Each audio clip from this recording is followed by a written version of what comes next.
Hello, this is Olaomi and welcome to another episode or edition of Assaulting with Views. Now, essentially, the purpose and the focus of these interviews is to take real Christian issues and to look at them through the eyes of God and also through the eyes of people that have overcome these challenges and circumstances. So this series is titled See Through the Eyes of God. Now, in this particular episode, we're going to be talking about marriage, and I have my wonderful husband here again with us, Pastor Uwe. Thank you for coming. Yep. So we already did an episode on conflicts. If you haven't watched that, I would really encourage you to go back and watch that. So today we're going to be talking about when your marriage lacks intimacy. So we're going to be diving into that issue that I believe affects almost everyone. You know, I believe that, or let me not say I believe, let me ask a question. Do you think or do you believe that every marriage will go through a phase where they might lack intimacy, or the intimacy might sort of go down? Yeah, it depends on what, people have different definitions of intimacy. Okay, that's probably a good place to start. Intimacy, intimacy is basically, it's, if you ask me, I'll say it's like an affiliation, a closeness, togetherness, where there's confidentiality, trust, openness, which starts with, which involves the emotions, the minds, then ultimately the body. You know, but I don't think people limit intimacy to physical connection, but it's actually more than that. It's much more than that. So intimacy is being able to sit down and have a conversation with your spouse. See, not just that. It's there has to be there's a connection. I use the word confidentiality. Yeah. I use the word attachment. You can have a conversation without a connection. No, that's what I mean. As in a good conversation where you're just in like best friends. Yes, and where you are. It actually is built on three things. I think it's built on the act of listening, understanding, and also empathy. It means to be so listening, understanding, and empathy. So being able to listen not, to the person. Yes. Listen, not listen to hearing to speak. Not hearing to speak. So not waiting for you're them just counting for them to speak so that you can blow them back. Yes, okay, listening. Listening. And listening involves, to listen. When you say listen, it's not just sitting down hearing. It's listening, entering into the person's world, right, and actually putting yourself in that person's place, seeing through their eyes. Okay. That's what listening is. Okay. Understand that will give birth to understanding, right, and empathy. That means you begin to feel, right, what the person will feel in that situation. I really love. How come you've never shared this one? Okay, so it's listening. Hearing the person, and it's not just in verbal communication. So listening can transcend, you're speaking words to me. So in their behavior and their body language, being able to really see them and what they're thinking and where they're coming from. Probably even taking into account their background, coming up to that point. In fact, you just said, I believe strongly, when you have an eyes, the background is so key. It's so key in any relationship, because what you see on the outside is just the tip of the iceberg. Below the iceberg, you have a huge chunk of their values, of the perceptions, culture, everything's there. Yeah, which sort of affects everything. Yes. I always come back to that because it's so important. Okay. So I think that's so key. So you put yourself in, you go into their world basically to see through what they're saying. If you don't do that, you would constantly judge the person you would not through your own, because you're looking through your own glasses. Yes, exactly. And you're wondering why I can't understand why you're doing this or like that. Yes, so if you don't do that, the understanding is off. It's off. And then the empathy will, the empathy will definitely.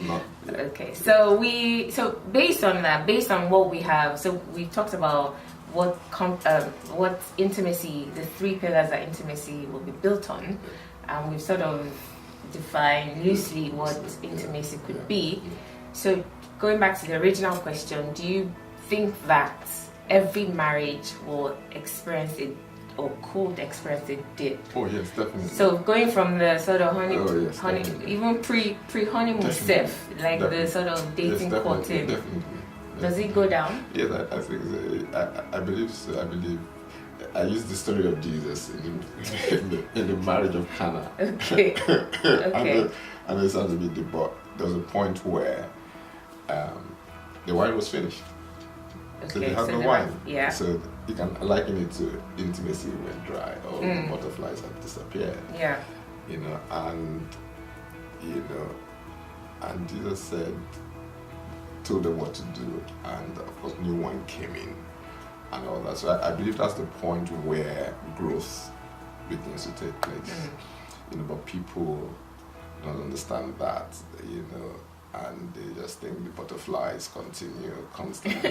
Newlyweds, Yes. If you have been married probably longer than 2 months, you know that. Yes. So, but what Jesus said in that place, when I told what I told, I said the governor of feast said the wine is better than the previous one. So I think the marriage gets better. It should get sweeter. sweeter. It should get better. It get better. We saw it with every challenge, with every period constriction. Yes. If handled God's way, should lead to sweeter, increased intimacy. Because the way I see it is so conflicts and things like that feed into intimacy, as in lack of intimacy. So there are external factors, internal factors that cause intimacy. So intimacy is as a result of something. Yes.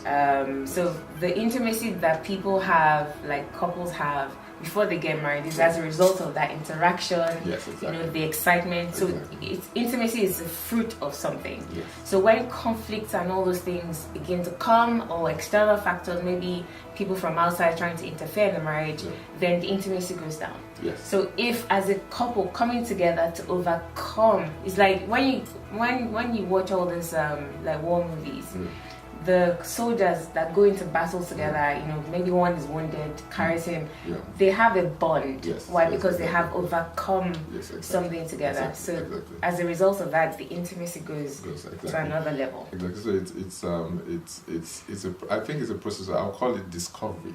Okay.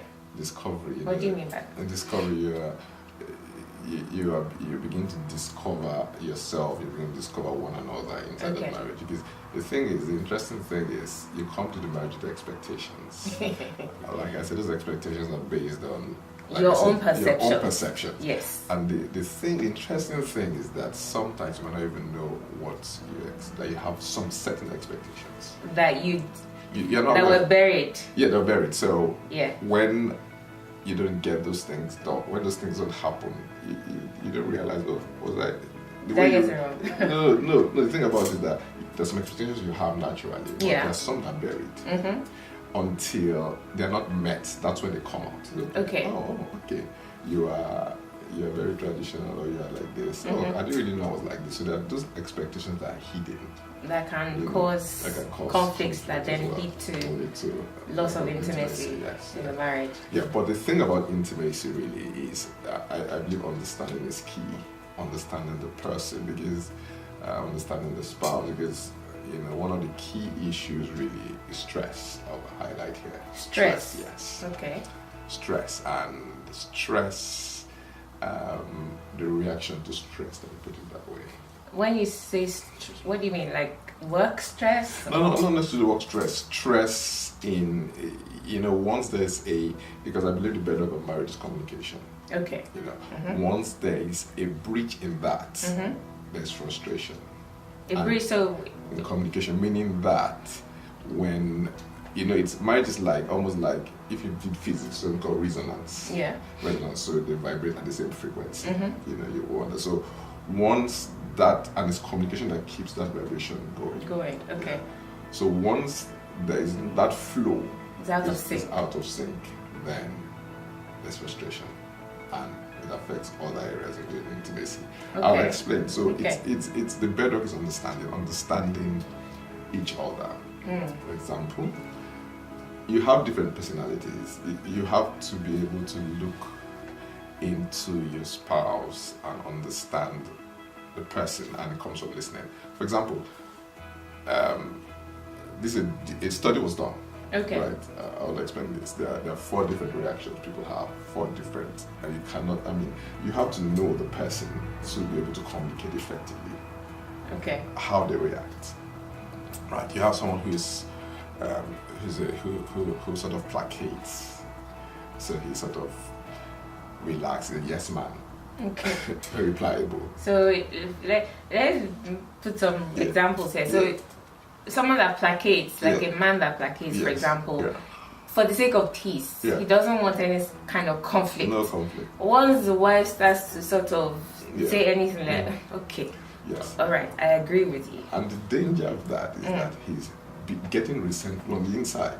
Right, but he's not saying anything. He's not saying anything. On the outside, oh yes, there's no fighting. Yes, there's no fighting. He's a nice man. No, my husband is so nice. He agrees with everything. My wife is so nice, but the resentment is. So it can be both ways. Yes, it can be both ways. So he's building up, and you say, but he's building that thing, and there's blocked that there's no flow. Something happens. So it's like it's bubbling, inside. Inside, yes. And then it leads to something. It might be volatile behavior, it might be irrational behavior. Yes. It might be loss of intimacy, it might be loss of the connection. You wonder, why is there no connection? Yeah. I mean, what's that? Everything seems to be right, but there's no connection. Okay. You understand? So and the reason why is person is gone. He's probably departed from that marriage. In marriage there's emotional divorce. There's physical divorce. Emotional divorce is there. Gone. You're just living there. Yeah. Or you're gone. You understand? There's physical divorce where you actually take your leave and go. So he's gone. And it's a process. So it's built on understanding. Okay. What's the second one? And the key to that thing, the key to it is making the person know that it's okay to express their emotions. Okay, let me say something or ask something about that. So what if? So how do you make somebody know it's okay? So we're using the man as an example. So if we stick with that, because it can be both ways. Yeah. So if the man is like a yes person, doesn't want wahala, conflict at all, but the wife is saying, speak your mind now. What do you think? And he's saying, it's okay, whatever. And the wife keeps trying to get this husband to say something, to express himself. If he is not, and she has done everything she knows, how do you make it? I like the way you say everything she knows to do. Of course, God is involved in all this. Prayers are involved in all this. Yeah. I agree. Everything she knows to do. Okay. So that behavior might be coming from somewhere deep inside him. Right. You understand? So you have to understand that. You have to look at it with that eye. Even though you would get frustrated, you ask him twice. Rooted in something. It might be rooted in something quite deep the man himself may not even know why he's behaving like that. So he's essentially bringing the Holy Spirit into that kind of situation where you have done what you know to do, but there's still no change. So the key there is Holy Spirit. How do I make this person know that it's okay to express themselves in a the environment is non-threatening. It's bringing him out of that. It's okay to express yourself. It's okay to say no about it. It's okay to be truthful about how you actually feel. Yes. Not saying what I want to hear. Maybe you can say something like, I have to say what I want to hear. Even if you say something opposite, I'm okay with it. We can talk about it. Disagree and say, okay, that's what you think. This is what I think. If it's nothing that is that serious, you can agree to disagree. Because a repetitive pattern that has taken root in him or her, and it's just in default mode. So okay. You understand? So when you're trying to get your spouse to do something differently, meanwhile in their subconscious, that's a program that's running. Meanwhile you are trying to do everything on the outside. Say change, do this. Why don't you do this way? There's a program running, and until that program is rewritten. So it's the help of the Holy Spirit. You can't change anybody. You have to know that. So understand, going to his eye, going to his mind, going to through his lenses.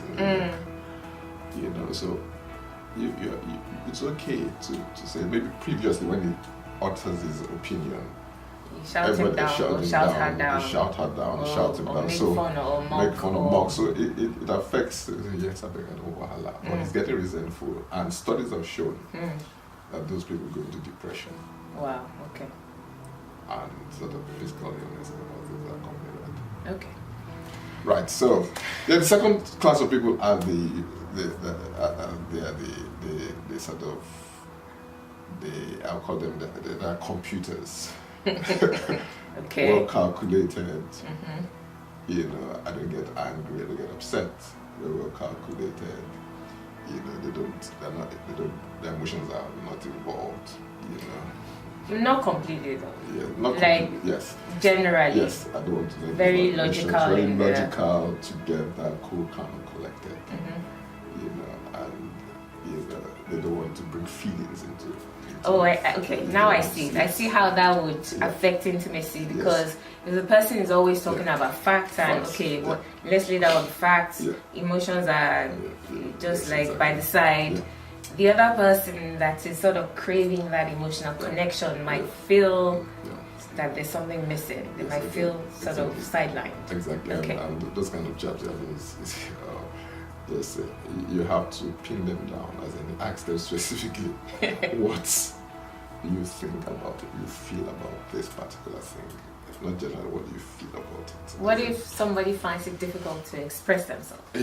So both ways. Both ways. Man, woman. So you have to prayerfully. It's about communication. So prayerfully go there. Prayerfully. There must be things that happen that made things like that. You know. So bottling up those things, not wanting to express emotions. You know, feeling that might be a sign of weakness, or you know. So those are things you look at in intimacy. The other part is the one that accuses other people. Is always pointing fingers. So okay. So always pointing fingers, as in, you know, blaming the person. You know.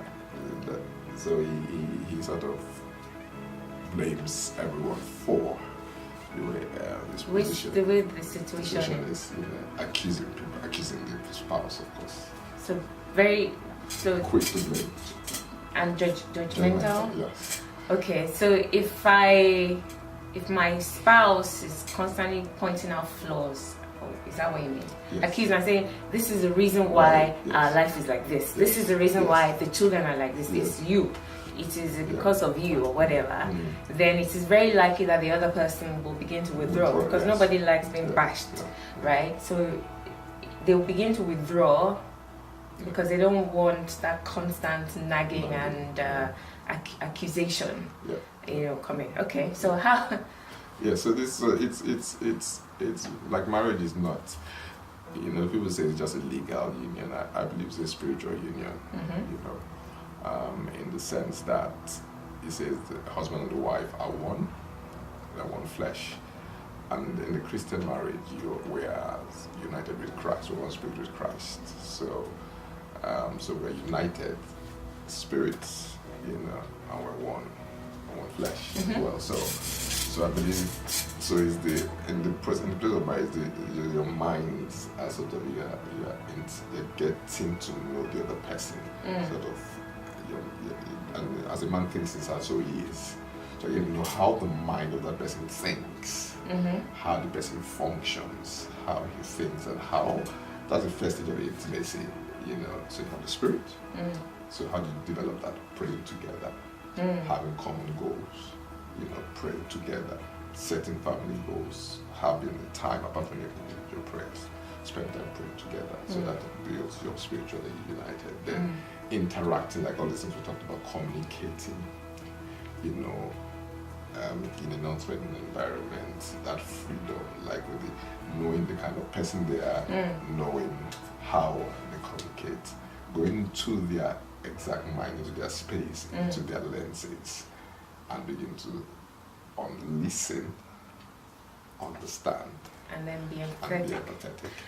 Okay, so I'm hearing all of this, and I'm thinking there's a marriage, there's a couple where, you know, there are the points where there's almost zero intimacy Yeah. that is left. So somebody might hear this and think, okay, want to pray together, but they try to present all these things to their spouse, but the spouse is not really at the point where they want to engage. Yeah. Or they might pay lip service to it and say, oh yeah, but when it's actually time to do it, they either give an excuse, or that they might be present physically, but you know that they're not present otherwise. So how does one go from a place of no intimacy or little intimacy to building intimacy back up, particularly when it is the active desire of one person and the other person is quite passive? Yeah, it starts with prayer. I think it's because I believe when you get to that state, it means there are lots of layers already. Mm-hmm. Layers are formed and which have built a barrier. Mm-hmm. Like I say, you might think you're doing everything right, but the other person is thinking they are doing everything right and exactly. You are doing everything wrong. Yes, exactly. Yeah. So barriers are built. Although it's actually one person going up in prayer, sitting there and saying, Lord, like everything else, what's the issue here? Show me, and He gives you direction. But the other thing is, it means once you get to that state, it means that there's a shift in the mind. The minds have gone apart. It's so deep that if I tell you different things, I think it could be that you have entered into different places in your mind, different seasons. What does that mean? It could be that maybe one person has gotten a new job, mm-hmm. and he's playing on a different plane, and the mind has left where they were when they got married. So one person has entered a new plane, not because of the work they're doing, because of the way they are thinking. Okay. So they entered into a different season. So this one is thinking they've entered a different season, so they're going on two completely different paths. So it's getting getting wider. The gap is getting between wider. them is getting wider. So start with prayer. Do you think there's a place for involving other people on the outside? Yes, there might be a place for prayerfully involving you, because, as you know, people can either make or break. Mm. So prayerfully involving people who both parties respect, and who can actually help to bring things back together, which is quite key. But I think the thing is, once that spiritual connection is re-established, you can begin to pray. So that's the most important thing. That's the most important thing. That's the most important thing. Everything else can grow out of that. Spiritual connection is established, then the communication. Because you can be doing. It's about. So I can have a passion for ministry. Mm-hmm. My mom doesn't have a passion for ministry, mm-hmm. and I'm pulling her along, mm-hmm. and she's resentful on the inside. Mm-hmm. So you have to understand that you always have to go into the lens of the other person in discussing. Are you doing it just because to please me, but inside you're cringing?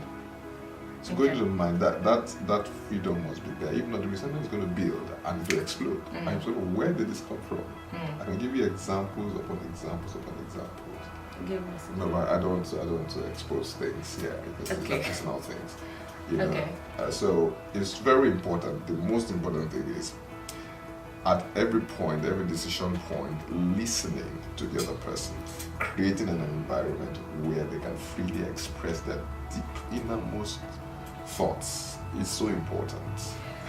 On the flip side of that, there are people in marriages where the other person, it's not that it's the opposite, it's probably the other extreme. They say everything, can be quite dominant.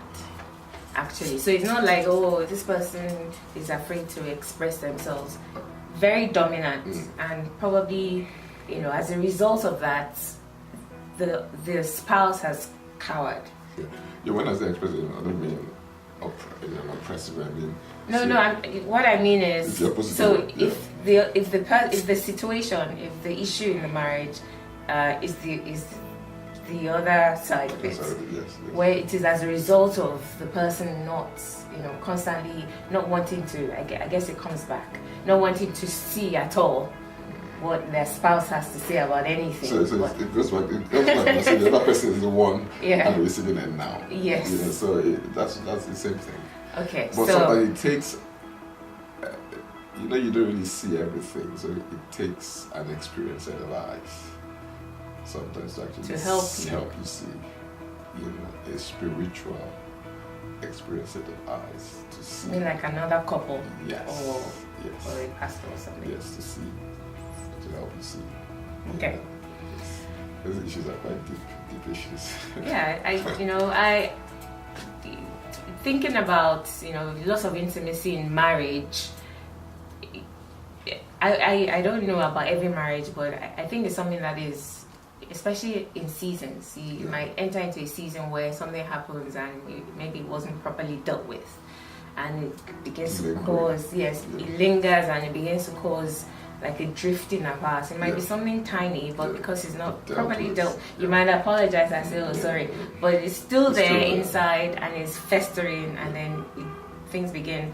And also the not speaking up. So if somebody keeps doing something and you are sort of judging the person and accusing them in your mind, but you don't speak up, you don't say something, and it's festering, and the couple begins to drift apart.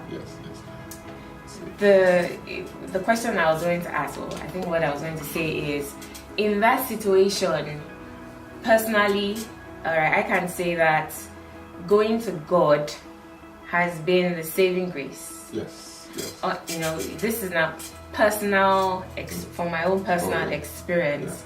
When we in the interview on conflicts, my husband and I shared about how earlier on in our marriage it was a little bit of it got like Pastor Mavi that said, it got worse before it got better. Pretty much every marriage will go through like dips, particularly when you go from a place of courtship where everything is high, you can't sleep, you keep talking into the night and everything, to be married, and then you're beside each other on the bed at night and you're no longer talking into the night and all those things.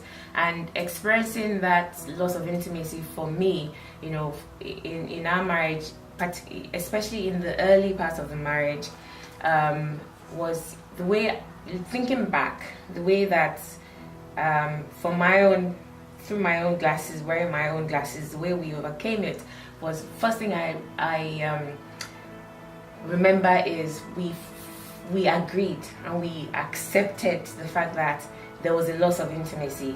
So we got to the point where we were not willing to accept it and go on like that. We said, okay, I don't remember who initiated the conversation, but one of us did, and the other person agreed and said, look, okay, we need to talk about this and so on. So that was the first thing, because it wasn't like one person brought it up and the other person said no. So there was a common agreement that there's a dip and we need to overcome it. And then the second thing is, we then together went to God, went into place of prayer, and one of the first things that we did together was to begin to pray together again, and also have a common goal. So some of the things we're praying separately, and we would like pray together sometimes, but it wasn't regular. So we sort of rearranged our prayer schedule so that we had 20 minutes where we came together and we would pray together, and we also had common targets, things that we were going for together. Not you are believing for this, me I'm believing for this.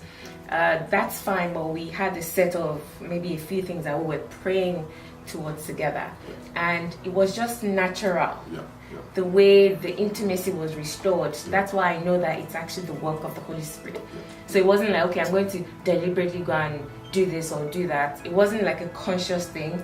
It just began to come out of evolve, and it was almost like a natural flow. Excellent. So that's it. Yes, I think the key thing is praying together, having common goals. Common goals, it means your mind, you sort of, it agree. your mind, agree on something. You to, to that place where you are, both of you exercising yourself spiritually, mentally towards a certain target. Okay. And that keeps that prevents that when you synchrony. When you have things that you're going towards together, even if it's one thing, Yeah. that will, it prevents. It's like a binding force. Yes, it's like a binding force that prevents you from drifting apart. Yes. Even if it's to begin with, if it's the children. Yeah. Agreeing that the children's school or something, you want a child to go to a particular school, even if that's the one thing that's bringing you together to agree about and pray about, the intimacy can actually grow out of that into other areas as well. You were talking about the different types of people. I remember you mentioned about the person that placates, that will just say yes, I agree with you. Meanwhile, it's because they just want peace and they are really thinking something else inside them. The second person is like a computer, very logical, no emotions. It's like, okay, let's just move on. And the other person is craving that connection, that emotional connection that the person is not willing to give. The third one was the person that's always accusing and always blaming other people for how a situation is. What's the last one? It's distracting. I mean, the person, he changes the topic really quickly. It's a way to, that's the coping mechanism to that. Self-preservation. So, for example, you're talking about something, you're having a discussion about something very important. The next thing says, it's a very, very important discussion. I don't like the way you do this. The next thing says, are we having our neighbors over at the weekend? Changes the topic to something. You say, but I'm talking about something very, very serious. Why are you trying to? So it's a coping mechanism. He's trying to change it really quickly. So the first person where I'll say, hey, okay, yes, this one does not even want to allow it land. No, before it lands. After 5 minutes, they've changed it. They've dodged. Yes. They keep dodging that conversation, and it might cause resentment in the other person. Okay. Finally, I wanted to, we talked about communication being very key in marriage to be able to build and sustain intimacy. They're different, but communication is not just about words. In fact, we know that the 5 love languages and different people communicate or receive or communicate love in different ways. For example, I learned, it was earlier on in our marriage as well that I began to wonder, because I know that my husband's love language, primarily, the other ones, is words of affirmation. And primarily my love language, the way somebody can communicate to me that they are there for me, they love me, excuse me, is through acts of service. And I remember that, at the point, thinking back now, having read the book, 5 Love Languages, you give the way you want to be loved. Absolutely. So if you're someone that is words of affirmation, then you would keep telling the person how much you love them and keep affirming them with your words. If the person is acts of service like I am, you're like, okay, you're not really doing, and I'm trying to do things for you, but you still feel sort of depleted. So I remember earlier on, in the beginning of our marriage, where my husband would say things like, you're not even showing that you love me or something. I don't remember how you were jokingly you jokingly said something one day. Oh, really? Yes. You did. Like, you're not even, I don't remember the word you used, but I think what you were saying was, you're not even expressing your love, the way you used to. And at that time, I felt, in fact, I was like superstar wife, because I was doing things. The way I would want to be loved is what I was doing. While you appreciated it, he wasn't hitting the mark. Okay. And vice versa. My husband was saying all this, he wrote me notes and texts, and that's nice, and I appreciate and I appreciate it. But being able to help me or do something, or to feel supported, just surprising me by doing something that I would have had to do housework. So I think that's very important. Yeah, Every yeah. couple personally should read that book, The 5 Love Languages, because it's just a tremendous eye opener to be able to understand that this is actually, you want to speak the person's language. You want to be able to communicate with them effectively. Yes.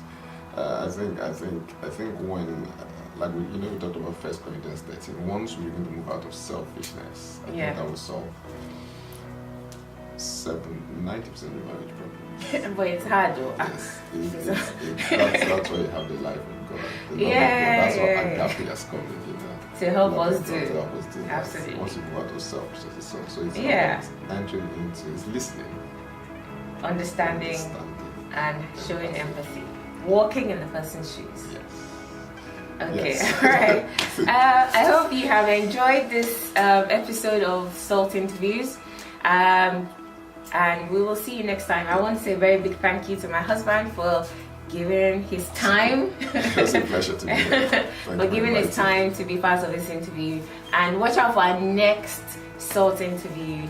And if you have been blessed by this, please share the post, write a comment. If you have any questions, etc., please feel free to get in touch with me. Thank you. This is Allow Me, and Thank you very much. thank you. Bye. Bye.